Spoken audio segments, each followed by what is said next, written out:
안녕하십니까. 구TV 뉴스 초대석입니다. 한국 사회가 대통령 탄핵, 선거, 새 정부 출범이라는 숨가쁜 긴장의 연속입니다. 설상가상으로 북한의 핵위협은 계속되고 있습니다. 미국은 북핵 폐기를 강하게 압박하고 있습니다. 어느 때보다 국민 모두가 느끼는 긴장의 강도는 높고 무겁습니다. 이 어둡고 힘든 터널을 지나오면서 국가 지도자의 리더십과 가치관에 대한 새로운 모색이 절실합니다. 오늘 뉴스 초대석은 사단법인 새 길과 새 일의 최서영 이사장님 모시고 한국 사회에 필요한 지도자의 가치관과 리더십을 탐색하는 시간으로 준비했습니다. 이사장님 안녕하세요. 네, 안녕하세요. 반갑습니다. 네, 바쁜 시간 내주셔서 고맙습니다. 네, 초대해 주셔서 고맙습니다. 새 길과 새 일, 사단법인 이름이 좀 독특합니다. 그런데 어느 때보다 우리에게 필요한 이름 같습니다. 네, 그렇게 느끼셨어요? 사업을 좀 소개해 주시죠. 네, 우선 새 길이라고 하는 것은 그 패러다임에 대한 전환이 필요하다. 새로운 그 바탕 위에서 모든 일들이 다시 시작이 돼야 된다. 이런 뜻입니다. 말 그대로. 저희가 이제 우리 한국교회도 지금 상당히 어려운 상황이라고 저는 보고 있고요. 우리 한국 사회, 나라도 굉장히 지금 혼란된 상황에 있잖아요. 근데 이런 모든 그런 어렵고 혼란되고 어지러운 이런 모든 것의 원인을 이렇게 찾아보는 거죠. 그게 어디에 있냐. 물론 디테일하게 이것도 있다, 저것도 있다 제시할 수 있지만 결국은 그 패러다임의 문제다. 그것은 무엇을 의미하냐면 사람들이 사리 분별할 때 인식 체계에 문제가 있다.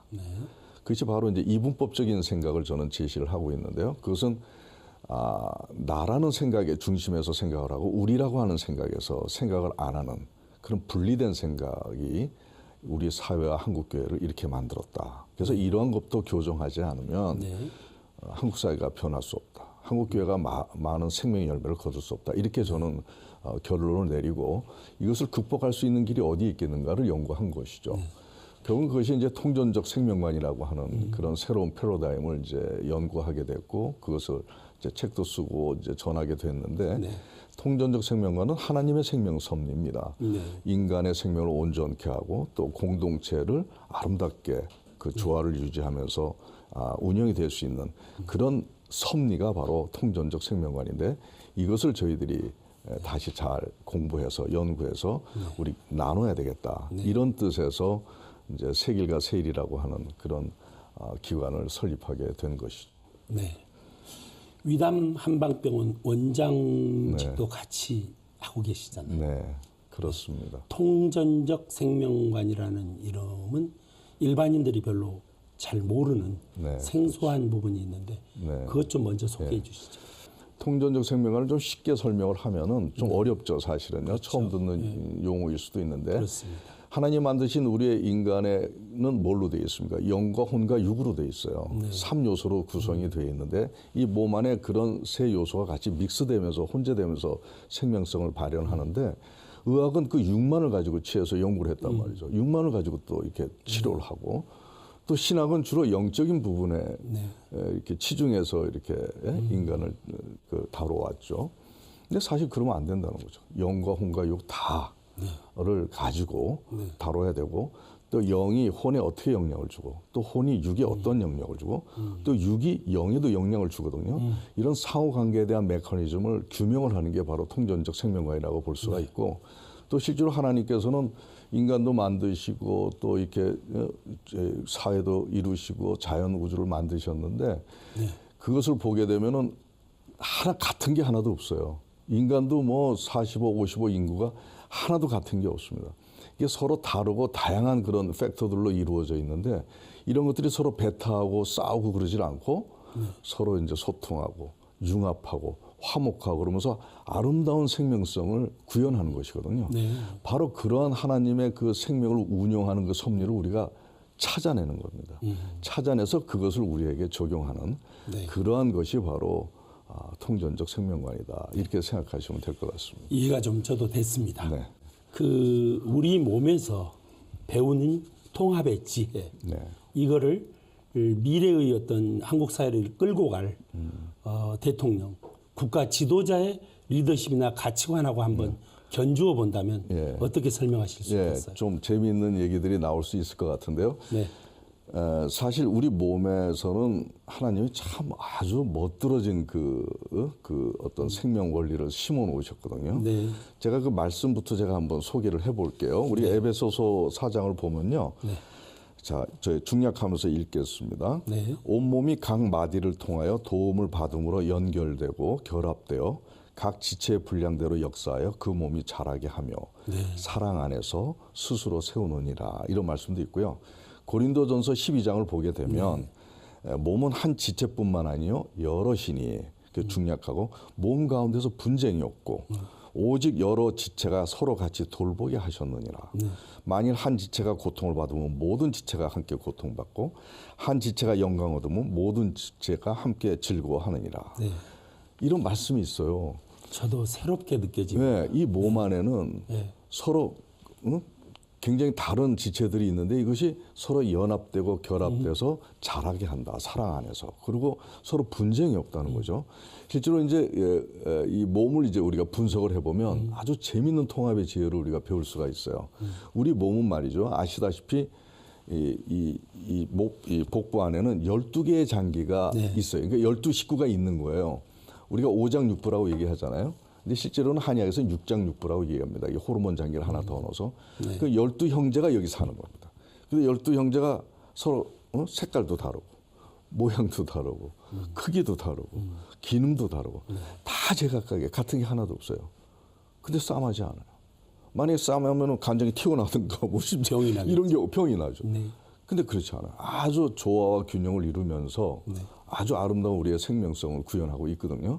근데 그 원리를 우리가 의학적으로 분석을 해보니까 어떻게 서로 싸움하지 않고 서로 다른 것들이 한 좁은 공간 안에서 사이좋게 균형과 조화를 이룰 수가 있느냐, 이걸 분석해 보니까 그게 바로 상생상극의 원리라고 하는 걸 알게 됐고, 그 섭리로 하나님이 각 장기에다가 그 정신을 집어였다, 이렇게 저는 해석을 했습니다. 네.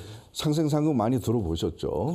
근데 사실은 상생상극에 대한 참뜻을 잘 몰라요. 사실 정치권에서도 뭐 상생합시다 이런 얘기 많이 하는데 그건 다 자기 중심의 상생이에요. 이런 상생 가지고는 아름다운 공동체를 구현할 수 없습니다. 그리고 상극에 대해서는 아주 부정적으로 생각한다면 상극하면은 뭐 서로 싫어하고 미워하고 배타하고 이런 식으로만 생각을 하는데, 상극이 상생 이상으로 중요해요. 상극도 우리 몸을 아름답게 균형을 유지하는데 견제도 하고, 그러니까 서로 돕기도 하고 서로 견제를 하면서 하모니를 이루는 것이죠. 그래서 요거를 이제 우리가 구체적으로 한번 설명을 한번 하면 이제 조금 더 이해하기 쉬울 거예요. 제가 간장을 중심으로 해서 상생 다 할 수는 없으니까 그 상생상극이 어떻게 이루어지느냐, 요거를 한번 제가 의학적으로 한번 풀어보도록 하겠습니다. 네, 설명해 주시죠. 자, 여기 이제 우리 몸 안에 있는 장부들이죠. 네. 여기 이제 간을 중심으로 한번 해볼게요. 네. 간장은 심장을 도와줍니다. 간장은 상생하는 거죠. 근데 도와주는 것만 하는 게 아니라 도움도 받아요. 간장은 콩팥으로부터 도움을 받아요. 근데 이게 돕고 도움을 받는 그 배경을 우리가 살펴보면 그 정신을 우리가 이해할 수가 있는데, 간장이 심장을 왜 돕고 어떻게 돕느냐면은 이 심장이라는 게 우리 몸 전체의 피를 통해서 영양분을 공급하고 막 그렇게 하는 거잖아요.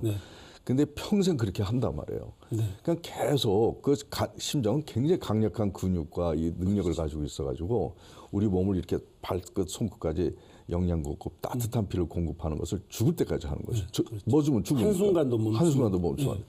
그러니까 간이 계속 도와주는 거예요. 근육을 튼튼하게 하고 좋은 영양 물질을 계속 공급을 해줘요, 간에서. 그러니까 이거나 똑같아요. 뭐 어떤 고기를 육축을 하는 분이 어떤 음식점의 고기에다 계속 좋은 고기를 대주는 거예요. 그 음식점이 성공하게 하기 위해서 최선을 다해서 좋은 고기를 만들어내는 것이죠. 바로 이것이 상생인 거예요. 이 심장의 좋은 점, 잘하는 점을 더 격려하고 또 그 잘하는 것 때문에 성공하도록 헌신적으로 도와주는 게 상생이에요. 에너지를 공급해주고 에너지도 공급해, 힘도 이렇게 된단 말이에요. 근데 우리는 상대방이 잘하면 어떡합니까? 시기 질투하잖아요. 그렇죠. 그런 경우가 몸은 많죠. 없다 이거죠. 시기 질투하고 좀 깎아내리려고 그러고 잘 되면 말이죠. 그렇게 하는데 또 여야에서도 그렇잖아요. 상대방이 잘하면 여당이 잘하면 칭찬을 해주질 않아요. 그냥 잘못된 것만 끌어내리잖아요. 칭찬해서 격려해주고 더 잘 되도록 하면 나라가 잘 되는 것이거든요. 맞죠. 바로 그러한 생각을 가지고 상생을 한다는 얘기예요. 네. 근데 간은 또 상생을 받아요. 이 간이라고 하는 것은 굉장히 강력한 장기입니다. 그래서 우리 한의학에서는 장군의 기상을 갖고 있다. 해독, 면역, 대사, 성장 아주 공격적이고 긍정적인 에너지나 대사 같은 것들이 이루어지는데 네. 그런 걸 하다 보니까 너무나 강하다 보니까 이 엔진 같아서 이 강한 일을 하다 보니까 기름이 마를 수가 있어요. 네. 예? 너무 이 열적인 일을 많이 하다 보니까 그럼 마르게 되면 자동차가 엔진 오일에 마르는 거나 똑같은 거죠. 마르게 되면 간이 손상이 되고 또 몸이 상하니까 콩팥으로부터 그 엔진 오일을 받는 거예요. 그러니까 이거 뭐냐면 이제 사람들이 자기가 약점이 있으면 감추잖아요. 예? 약점 이용당할까봐. 네. 어? 그리고 컴플렉스가 빠지고 그러지 않고 약점을 드러내는 거예요, 솔직히. 나 이게 좀 부족하다. 그 여당에서도 만약에 하더라도 나 이게 좀 못했다, 잘못했다, 부족하다, 나 누굴 도움을 좀 받겠다. 네. 뭐 이러한 관계, 상호관계가 있는 거예요. 이렇게 상생을 하니까 얼마나 아름다운 그 관계가 형성이 되겠습니까? 네. 그다음에 이제 상극을 한번 살펴보면 네. 간은 위장을 상극을 합니다.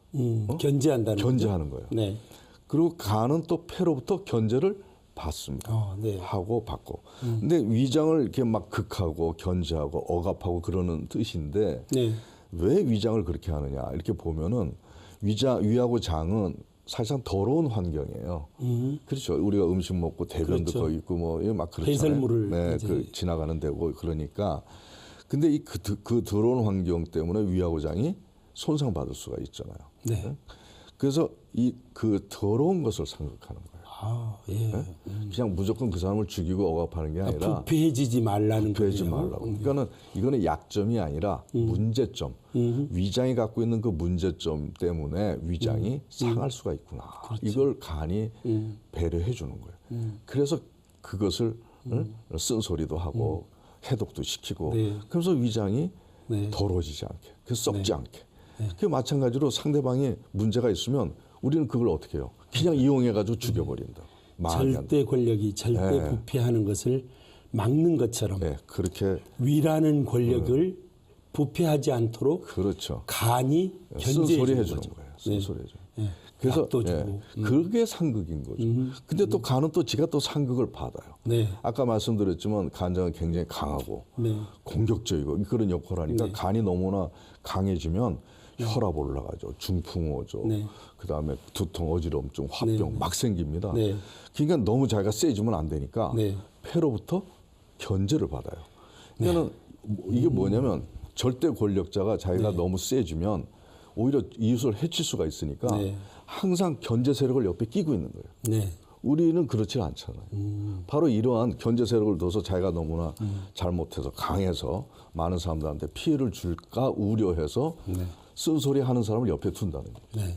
바로 이러한 것이 상극이라는 거예요. 그래서 이게 바로 우리 몸 안에서 이루어지는데 이것이 바로 이 아름다운 하모니를 이룰 수 있는 아주 멋들어진 하나님의 섭리인데 이걸 우리가 배워야 되겠다는 것이죠. 그래서 대통령도 이런 상승상극의 그 원리를 배우셔가지고 이것을 적용하고 운영하는 그런 지혜를 가지고 이제 임해야 되겠다. 그래서 통합을 이루어야 되겠다는 생각을 하고 우리 국회의원서부터 이걸 바꿔야 돼요. 사실 자세가.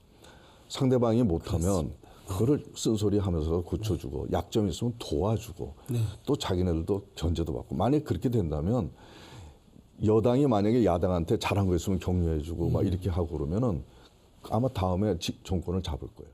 의학적인 측면에서 바라보니까 아까 말씀하신 대로 국회가 정부를 견제하고 또 국회가 사법부를 견제하고 사법부는 법을 통해서 정부를 견제하고 입법을 견제하고 이런 삼권이 분립되어 있는 논리 각 장기가 서로 돕거나 서로 견제하면서 상생해 나가는 그런 논리가 이 속에 들어있어서 몸 안에 들어있어서 근데 여기서 이제 좀 아주 구체적으로 얘기하면 네. 자세부터 성격부터 가치관부터 네. 다 바꿔야 돼요. 맞습니다. 왜냐하면 상생상극을 하려면 우선 인내가 필요해요. 상대방 말을 들어주고 상대방 싫은 게 당장 비판하고 정지하고 싶은데 들어줘야 돼요. 포용의 리더십이죠. 이해해줘야 돼요. 네. 이런 자세를 배워야 돼요. 그게 바로 하나하나 이제 그리고 또 이 상생 리더십은 선한 것, 진리를 추구해야 돼요. 가장 좋은 것은 자기가 갖고 있어야 돼요. 그 하나님으로부터 부여를 받아야 돼요. 사실은 이 본연의 정체성. 본인이 그런 걸 네. 갖고 있어야 돼요. 네. 가치관을. 그렇죠. 가장 좋은 거. 아주 좋지 않은 걸 갖고 있으면 나라 망합니다. 네. 그 좋은 걸 갖다 놓고 그것을 키워나가기 위해서 주의를 끌어들이는 거예요. 사실은. 네. 그런 리더십. 그리고 이것이 다 뭐냐면 고린도전서 13장 사랑 있죠. 네. 사랑은 오래 참고 온유하며 무례히 행치하며 뭐 자기 유익 구치하냐 뭐 막 이런 것들이 바로 상생상극의 원리예요. 성경적 리더십이면 되겠네요. 성경에서 다 나오는 건데 이걸 안 찾아준 거예요. 교회에서 그걸 가르쳐줘야 되고 그걸 사회에다 뿌려줘야 되고 그래서 하나님이 만든 생명체와 공동체를 아름답게 꾸려나가고 그렇게 되는 거예요. 지금 얘기는. 근데 이제 그게 쉬운 건 아니죠. 근데 이제부터라도 그걸 한국 교회에서 가르쳐야 되고 그런 리더들을 대상으로 해서 훈련시켜야 되고 그런 사람들이 사회에 가서 또 정치든 뭐든 속한 데서 그런 리더십을 구현한다 그러면 사회 바뀌죠. 네. 이 리더십을 대통령에게도 절실한 그런 리더십이기도 합니다마는 우리 다음 세대를 이끌고 갈 청년들에게도 중요한 교육되어야 될 정신이라는 생각이 드는데 그런 활동도 좀 하고 계시나요? 우리가 세일과 세일에서 한 두 가지를 목표로 해서 교육을 시키고 있는 것이죠. 우선 첫 번째가 이 청년들이 왜 한국 교회를 떠나느냐 이걸 따져보니까 그 한국 교회의 어떤 배타성 또 위선 그다음에 세속적인 거 이런 것들이 그들의 마음을 돌린 것 같아요. 그래서 이런 것들을 이제 다시 개선을 하면서 하나님 안에서 살면 얼마나 정말 아름다운 삶으로 살 수 있는지 진정한 생명으로 구현될 수 있는지에 대한 그런 진정성을 우리가 가르쳐 줍니다. 그다음에 두 번째가 메디터 인물 키우는 그런 아카데미를 저희들이 열고 있어요.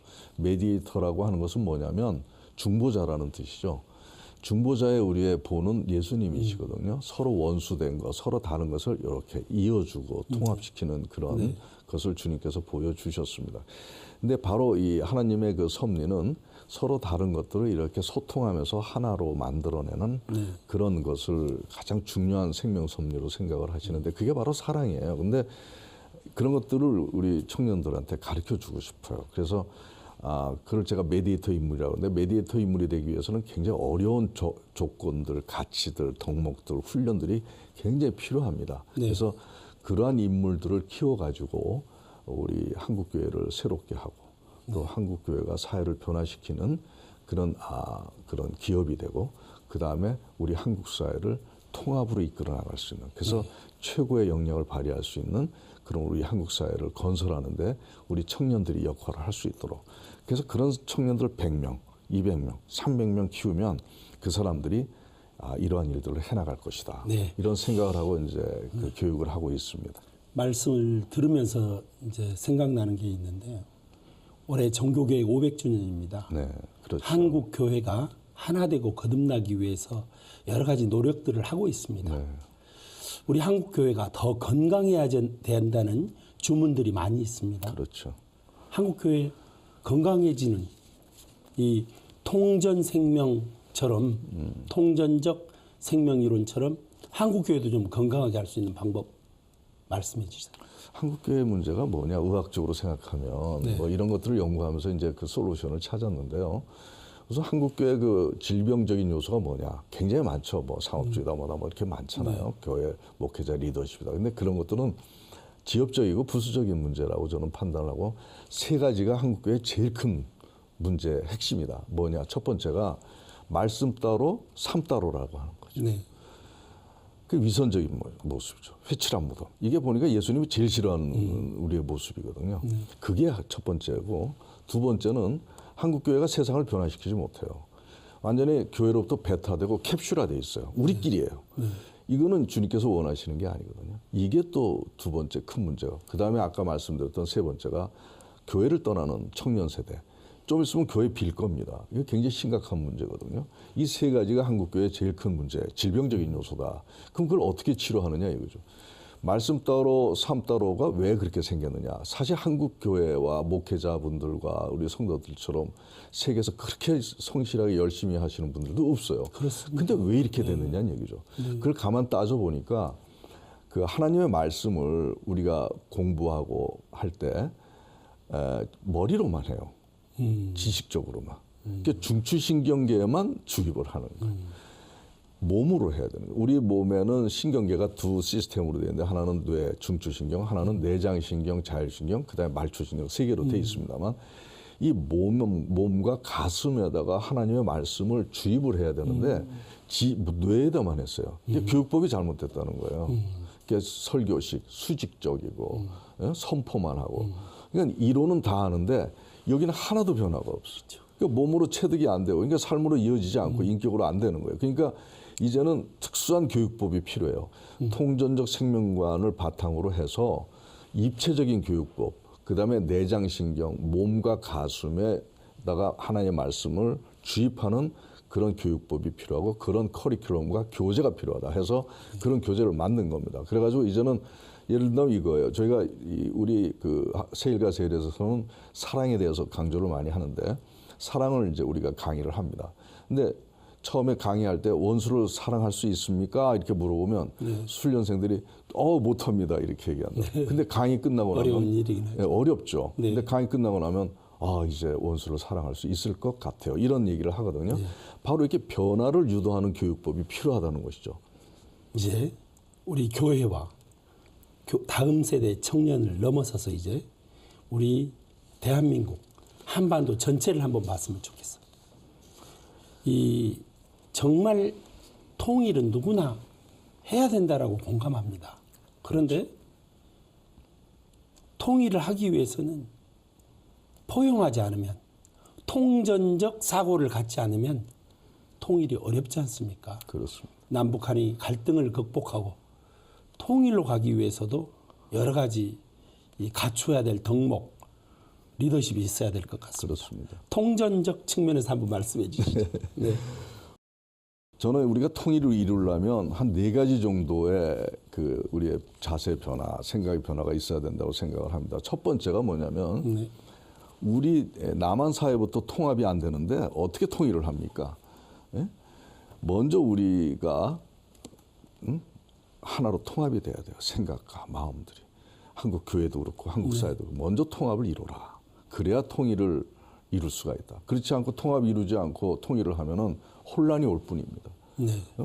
통일을 받아들일 수가 없죠. 하나님께서 이때까지 기다리실 것 같아요. 저도 안 해주실 것 같아요. 그래서 우리가 먼저 이번에 새로운 대통령과 지도자들, 정치인들이 서로 통합을 이루는 그러한 우리의 노력들을 해야 통일을 앞당길 수가 있겠다. 그런 통일을 이룰 수 있는 조건을 만들 수 있겠다. 이런 것이 먼저 중요하다고 생각이 들고요.